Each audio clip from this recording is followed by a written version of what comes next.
human ambassador had never felt fear like this before. He stood on the edge of a silver platform that floated above the alien city, the lights beneath shining like rivers of molten glass. Around him, the architecture was impossible, towers that twisted like living vines, walls that shimmered like liquid metal, and bridges that seemed to float without support. He had seen alien worlds before, but nothing like this.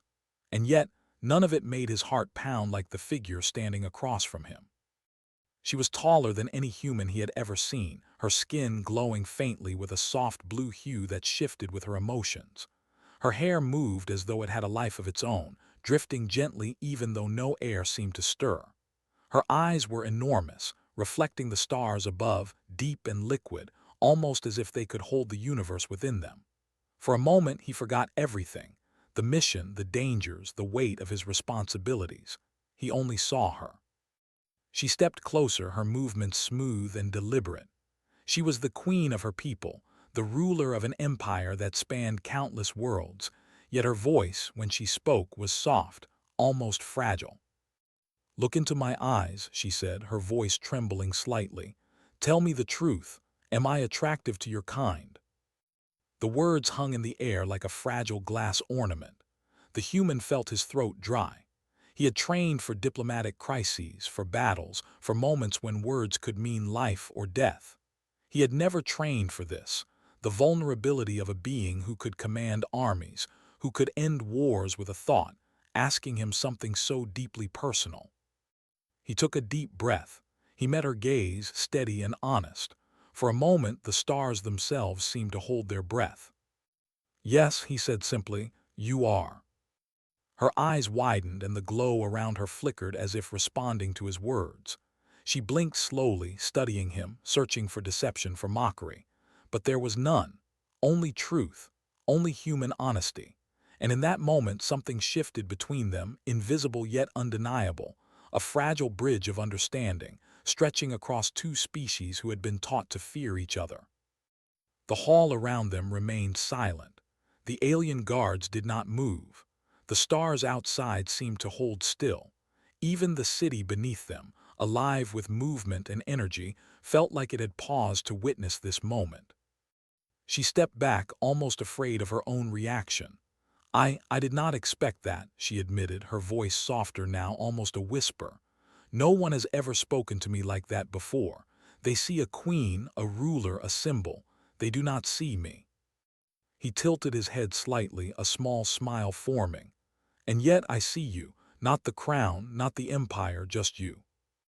For the first time in what felt like centuries, the queen of a mighty civilization felt weight lift from her shoulders. She had carried the expectations of her people, the fear of rebellion and the burden of leadership alone. She had never allowed herself to be vulnerable. And here, in front of a human, she had been seen, truly seen. The human ambassador noticed the subtle change in her stance, the relaxation in her shoulders, the light in her eyes that was not there before. It was small, almost imperceptible, but it told him more than words ever could. This was the real power of connection, the kind that no weapon, no fleet, no diplomacy could match.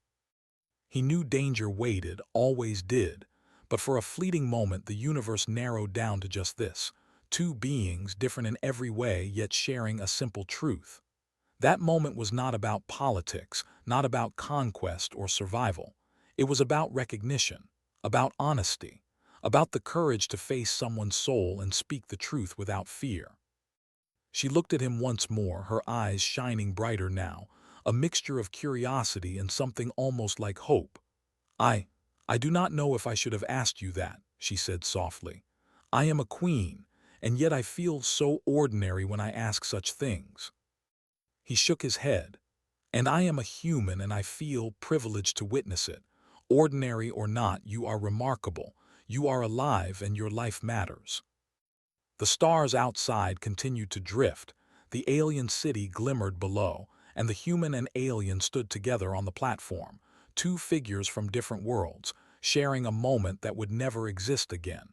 Yet it was enough. Enough to plant a seed of something neither could yet name, something dangerous, beautiful, and deeply human in its simplicity: trust. And in that silence, heavy yet tender, both understood that nothing would ever be the same again. The days after that night felt unreal for the human ambassador. Every corner of the alien palace seemed to watch him, not with anger or suspicion, but with quiet, patient curiosity, as if the walls themselves were alive and judging him. The queen's gaze followed him wherever he went. Sometimes, he caught her watching from behind curtains of shimmering light, her eyes searching, questioning, and perhaps hopping. He had never felt anything like this before. On Earth, he had been respected, even admired for his diplomacy and calm under pressure. But admiration was distant. It did not carry the weight of someone's soul staring into yours, wondering if you truly saw them. That was something entirely new, something fragile, and he felt responsible for it, almost unbearably so. Meanwhile, the alien council had begun to murmur. Whispered conversations flowed through the palace like a hidden river, never loud, never direct, but always present. They questioned her choices. They questioned him.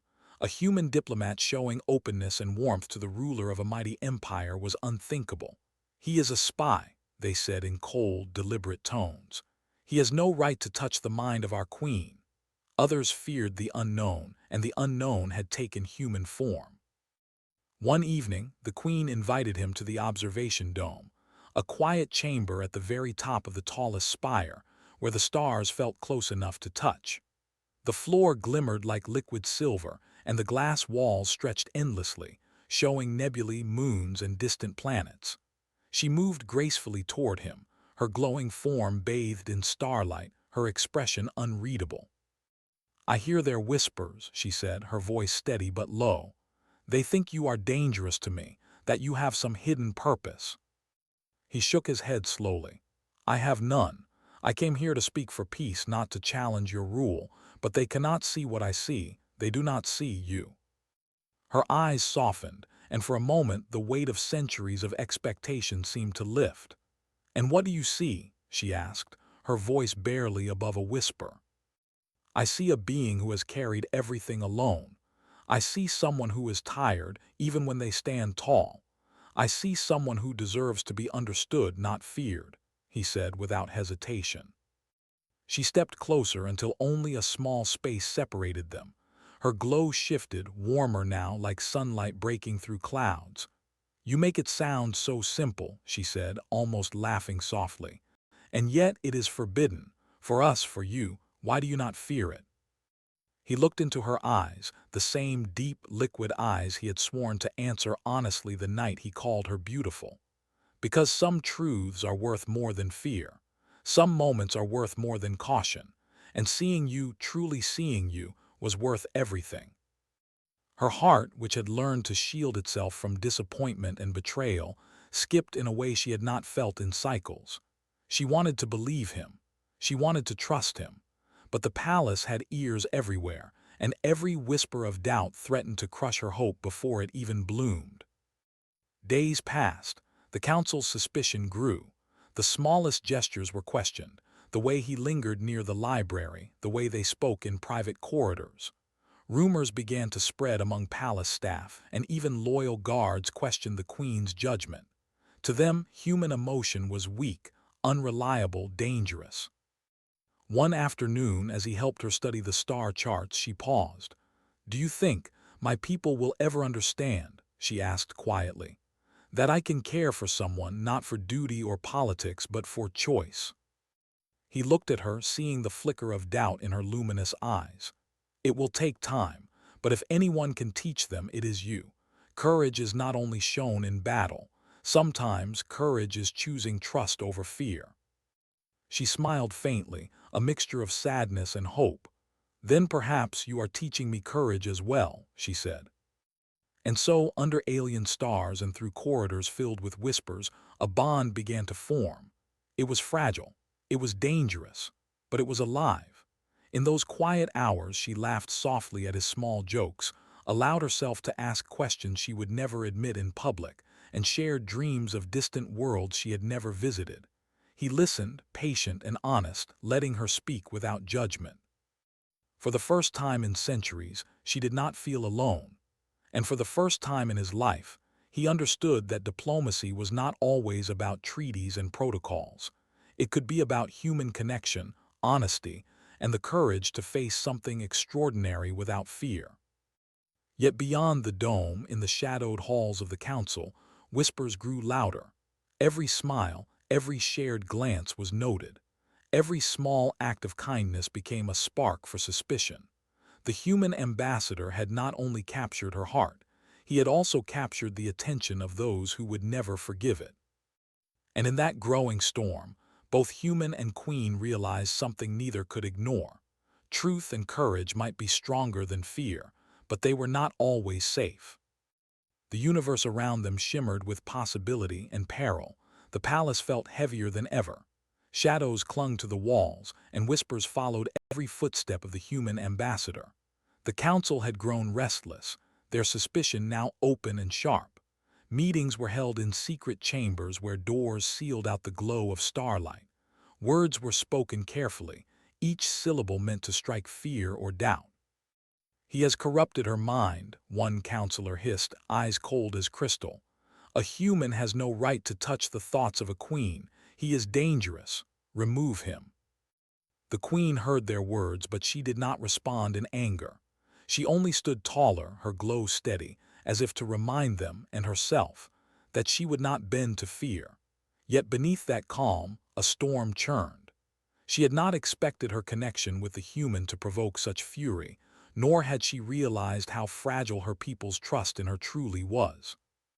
It happened suddenly. One morning, the human was summoned under the pretense of a diplomatic discussion. The doors to the chamber closed behind him, and guards flanked him silently, their faces unreadable.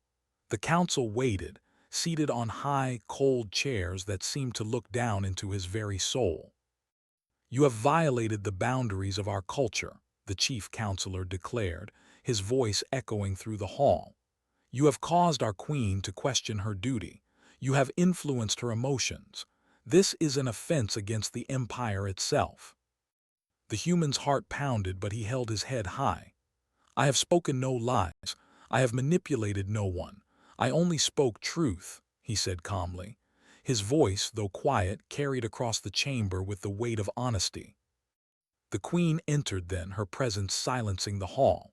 She moved with quiet authority, though the council's eyes narrowed at her. She approached him, placing a glowing hand lightly on his shoulder, a small human gesture, yet one full of meaning. "They say I have been influenced," she said, voice steady yet trembling slightly. "But what influence is this? To see truth, to feel honesty, is that a crime?" The council did not answer. They did not dare. Some shifted uncomfortably in their seats. Others, older and colder, stared at her with faces carved from stone, unwilling to let empathy reach them. The trial lasted through the day and into the night. Questions were asked, accusations leveled, and witnesses called. The human answered each question with measured calm. He did not lie. He did not plead.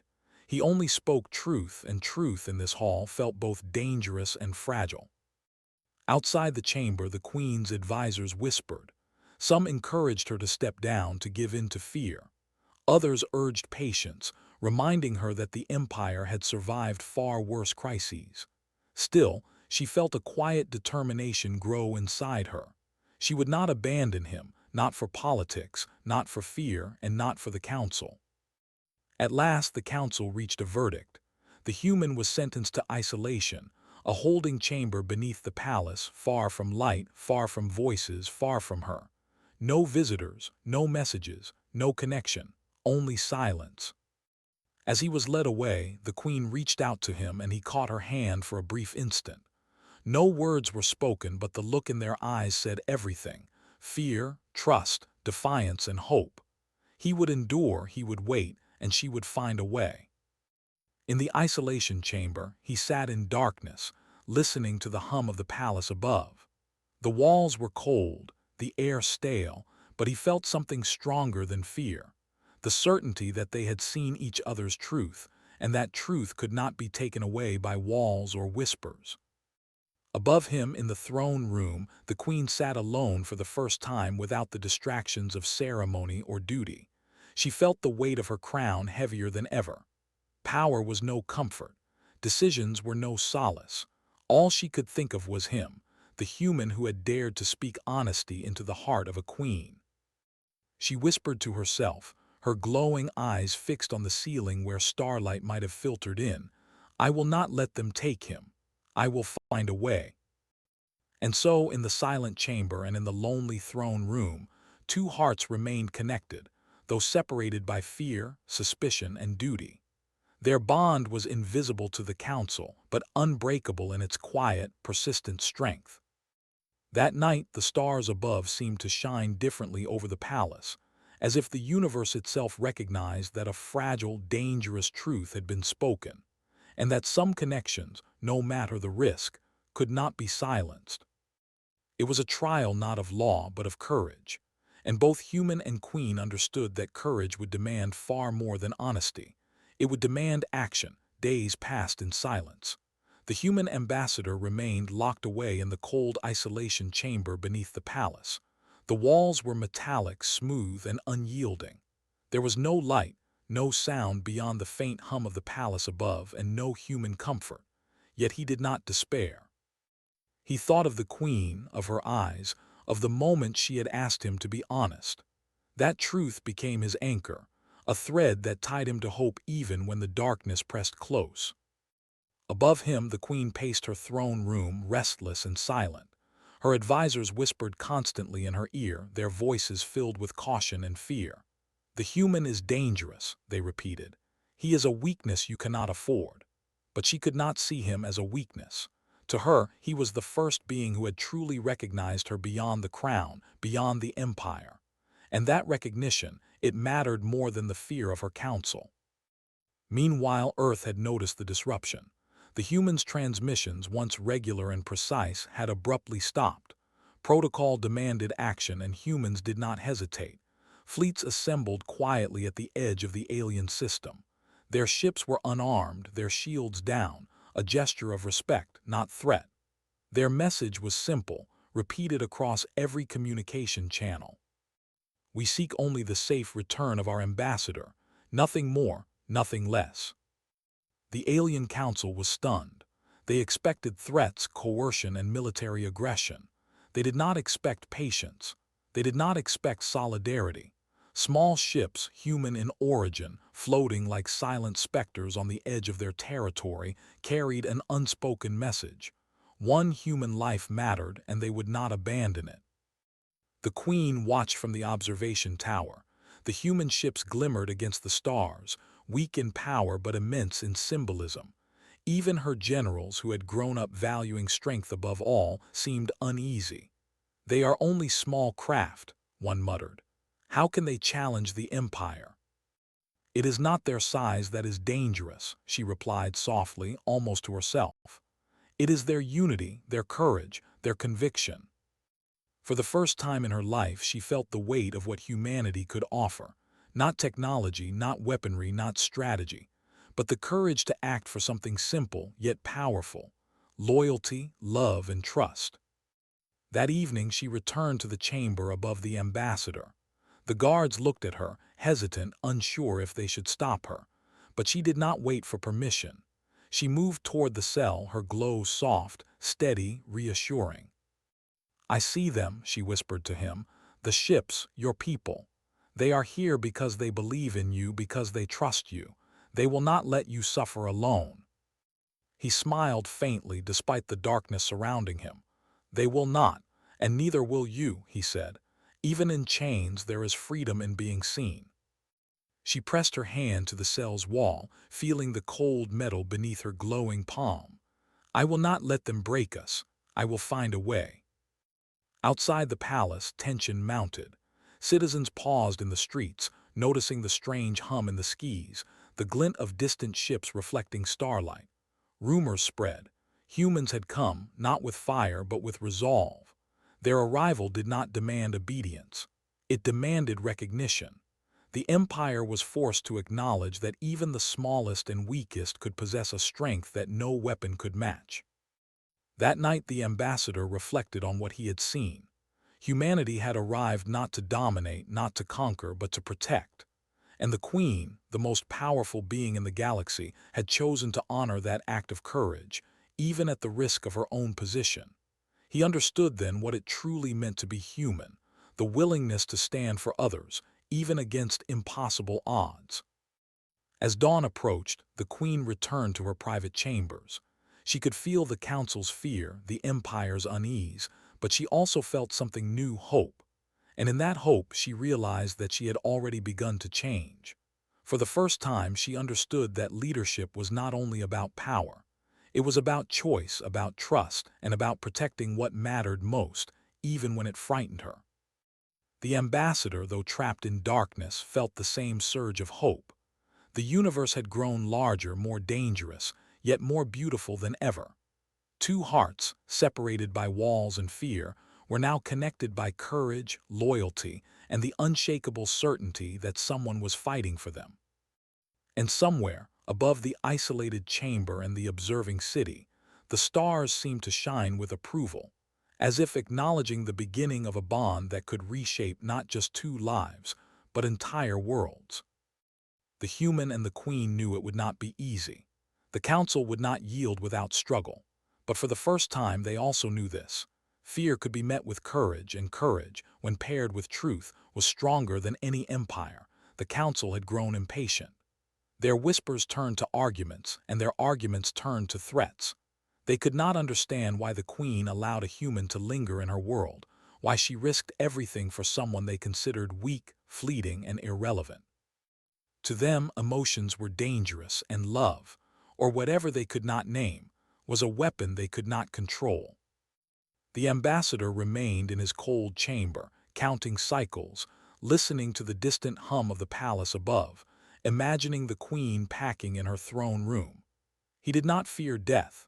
He feared the loss of connection, the silence between him and her, the possibility that she might be forced to bend to their will. But the Queen had made a decision. She had learned something in the days since he was imprisoned. Power alone could never protect what mattered most. Authority could silence voices, enforce rules, and punish disobedience, but it could not preserve truth, loyalty, or love. That evening the palace was unusually quiet. The council had gathered, expecting obedience, expecting compliance. Instead, the Queen appeared in the grand chamber, her glow steady, unwavering. Her advisors stiffened. The guards stiffened. Even the air seemed to hold its breath. "I will not allow fear to dictate my choices," she said, her voice calm but firm. "He is not a threat. He has spoken only truth, and if you cannot understand that, then you are unfit to govern in my name." A murmur rippled through the council.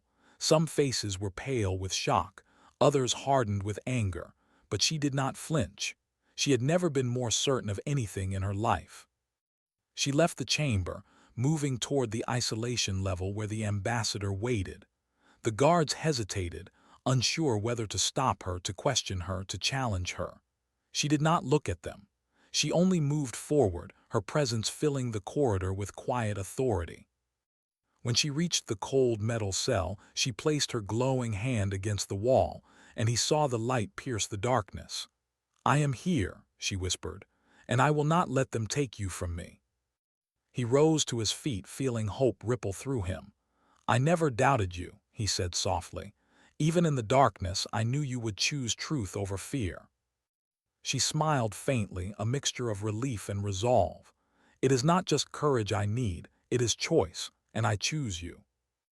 The guards outside murmured among themselves, unsure whether to intervene. The council above was outraged. Protocol, law, and custom demanded that the ambassador remain imprisoned. But the Queen's decision overrode all. She had abdicated her throne for this moment, if only in principle, for she had chosen loyalty over fear, honesty over obedience, and love over duty. She released him, breaking the seals of the chamber herself. He stepped out, blinking in the light, feeling the warmth of her presence more than the illumination itself. For the first time, he realized the depth of her courage, not the courage of battle or command, but the courage to defy centuries of expectation, to put her heart before her crown. Outside, the city shimmered in alien colors. unaware of the quiet rebellion unfolding in its corridors. The ambassador and the queen moved through the palace together, their steps deliberate, unafraid. The council had the power to speak, to complain, to argue, but they had no power over truth, and no power over the bond that had grown between these two beings from entirely different worlds. At last they stood in the observation dome, looking out over the stars. The ambassador took her hand in his, feeling the warmth, the certainty, and the fragile promise of connection. "You have done more than free me," he said. "You have changed the course of everything here and maybe even beyond this world." She shook her head softly, her luminous eyes reflecting distant nebulae. "I have only chosen what is right. Power without compassion is empty. Authority without trust is hollow. And love cannot be controlled." He smiled, and for the first time in cycles, the queen laughed, soft, quiet, and entirely unrestrained. It was a sound that carried hope, that carried defiance, and that carried the certainty that some bonds were unbreakable. The council would recover, laws would be enforced, and the empire would continue. But nothing would ever be the same. They had underestimated humanity, the courage, the loyalty, and the unshakable will that could inspire even the mightiest queen to act beyond fear. And as the two of them stood beneath the stars, hand in hand, both understood a simple truth. Sometimes the greatest victories were not in war, nor in conquest, but in the courage to choose connection over control, trust over fear, and honesty over power. For the first time, the ambassador and the queen truly faced the universe together, not as ruler and envoy, not as alien and human, but as equals bound by choice, courage, and the unspoken promise that neither would ever let the other fall. The stars above twinkled, distant yet intimate, as if acknowledging the beginning of a new chapter, one where the impossible could become reality simply because someone had dared to see the truth and act on it. The palace gates closed behind them, and the human ambassador and the queen stepped into the unknown. The city shimmered in alien colors, but their world was no longer theirs. The council would recover, the guards would return to duty, and the empire would attempt to erase the defiance they had witnessed. But for the two of them, none of that mattered.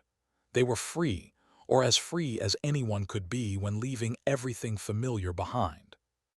The queen's glow pulsed softly, reflecting her emotions.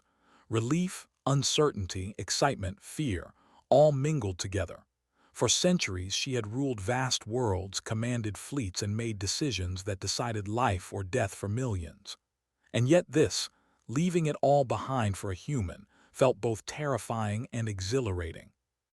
The ambassador walked beside her, keeping pace with her long, graceful steps. He had left everything behind too, not just Earth's protocols and fleets, but the certainty of a life defined by duty and predictability. He had chosen this path because truth and connection mattered more than safety. And now, walking beside her, he realized how fragile and beautiful freedom could be. They traveled in a small escort through the outer corridors of the city, moving past towering structures that glimmered like liquid silver. Even the guards who remained at the gates did not stop them. Some bowed quietly, some whispered among themselves, and some simply stared, unsure how to respond to a queen who had chosen her heart over her crown. Hours turned into days as they navigated the outer world. The humans showed her the simplicity of ordinary life, even in a place so extraordinary. They rested in quiet alcoves, overlooked alien gardens, and shared meals that needed no ceremony or protocol. In these moments, the queen learned the strange comfort of being unknown, of being ordinary, and of being able to speak without the weight of expectation. One night they rested under the glow of distant moons. The ambassador pointed to the sky, tracing constellations with a finger. "I grew up staring at stars like these," he said softly. "I never thought I would stand beneath different skies and feel at home." The queen smiled, her luminous eyes reflecting both the stars and something more personal: trust, connection, and quiet happiness. "I never thought I would leave my empire and feel the same. Yet somehow I do, because I am not alone, because I am seen." For the first time, she let herself ask the question she had never dared to speak aloud. "Do you think we will ever be able to return?" He shook his head. "Perhaps, but even if we do not, what we have now is ours. That is more important than any palace, any throne, any council." Days turned into cycles and their bond deepened. They laughed, shared fears, and told stories of worlds they had visited and worlds they had never known. She learned patience from him, and he learned courage from her, not the courage of armies or battles, but the courage to remain honest and open in a universe that demanded secrecy and suspicion. One evening, as they watched a quiet alien river flow beneath glowing trees, the Queen turned to him. "I feel lighter," she admitted, "not because I am free from responsibility, but because I am free to choose, and I choose you." He reached for her hand, holding it gently but firmly. "And I choose you," he said. "No empire, no council, no distance can change that." The stars above seemed to flicker with agreement, casting a gentle light across their path. For the first time, the ambassador understood that being human was not about strength or power. It was about loyalty, compassion, and the willingness to stand for someone else even when the universe threatened to pull them apart. The Queen realized that love, truth, and courage could transcend even the greatest divides. Two beings from different worlds, separated by culture, species, and expectation, had found a connection that neither laws nor empires could break. As they prepared to leave the alien city entirely, venturing into the unknown of distant space, both understood that the journey ahead would be filled with challenges. New worlds, strange creatures, and uncertainties awaited them. But for the first time, fear did not dominate their hearts. They had each other, and that was enough. Walking side by side into the starlit horizon, the human and the Queen felt the thrill of possibility. They were exiles in a sense, but they were also pioneers, two souls choosing a path together, guided not by crowns or orders, but by trust, honesty, and an unshakable bond that had begun beneath the alien stars. And in that quiet, endless sky, they realized something simple, yet profound. No empire, no council, and no fear could ever take away what they had found in each other. Years had passed since the Queen and the human ambassador left the alien palace behind. They traveled together through distant systems, visiting planets that shimmered with colors unseen on either of their home worlds. Yet no matter how strange or beautiful the new places were, neither forgot the path that had brought them here. The moment of honesty beneath alien stars, the trial of the council, and the courage that had carried them through danger and doubt. The Queen had learned what it meant to live without a crown. She walked among beings who knew her only as a woman, not as a ruler. She laughed freely, spoke openly, and sometimes allowed herself to be ordinary. And in those moments, the human saw her not as a symbol of power, but as the person she had always been, the one he had first recognized in her luminous eyes. One quiet evening, they landed on a small, blue-green planet, its oceans vast, its forests deep and untouched. The ambassador led her to a hill that overlooked the water, where the wind carried the scent of salt and life. The stars were bright, but she did not need them tonight. She had already seen the truth she had longed for. "I never imagined," she said softly, "that leaving everything behind could make me feel more alive than ever." He took her hand gently, their fingers intertwining. "Because life is not about titles or empires," he said. "It's about the moments we choose, the people we trust, and the courage to be honest with ourselves and others." She nodded, her glow reflecting the stars above and the warmth of his presence beside her. "I see now that love is stronger than fear, stronger than expectation, stronger than history itself, and it is more powerful than any throne." Far away, the alien empire stirred. The old counselors had passed into history, replaced by a new generation willing to listen, to learn, and to acknowledge that what the former queen had done was not weakness but courage. Messages arrived from the empire, not of threat but of respect. They sought dialogue. They sought understanding. and most importantly, they sought her. The queen looked at the human beside her, and he understood her unspoken thoughts. Returning was possible, but it would not be as it had once been. They would walk together into a world that had changed, or perhaps return to a world that had been forced to change by their choice. "Only if we return together," she said finally. "Always," he replied. And so they returned, not as ruler and envoy, not as alien and human, but as equals, partners who had expectation, fear, and centuries of tradition. The council watched as she approached, not with the weight of command, but with the quiet confidence of someone who had chosen truth and love over power. A young counselor stepped forward, curious and cautious. "Why did you choose him?" the counselor asked, voice small in the presence of a legend. She smiled gently, looking at the human whose hand she held. "Because he saw me," she said, her voice calm and steady.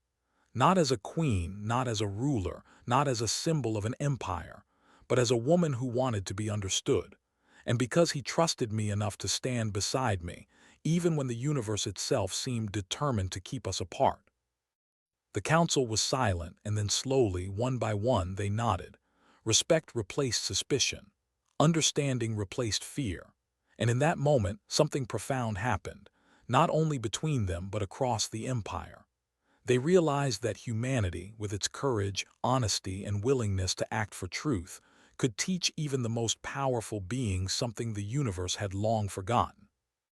The ambassador squeezed her hand and she leaned slightly against him. They did not need titles or crowns. They did not need approval or recognition. What they had, trust, love, courage, and each other, was more valuable than any throne, fleet, or empire. As the stars above shimmered like countless tiny beacons, they felt the quiet satisfaction of knowing that they had changed more than just their own lives. They had changed the universe, just by choosing honesty, choosing courage, and choosing each other. And in that moment, beneath the alien sky and among distant stars, they understood the simple, eternal truth. The greatest power in the universe was not strength, not command, not fear. It was the courage to see, to trust, and to love. Hand in hand, hearts aligned, they looked into the stars, ready to face whatever the universe offered together. The stars seemed to shine brighter that night, as if acknowledging the bond between two beings from different worlds who had proven, in the simplest and strongest way, that connection, honesty, and courage could overcome anything. And in that glow the galaxy knew, this was only the beginning.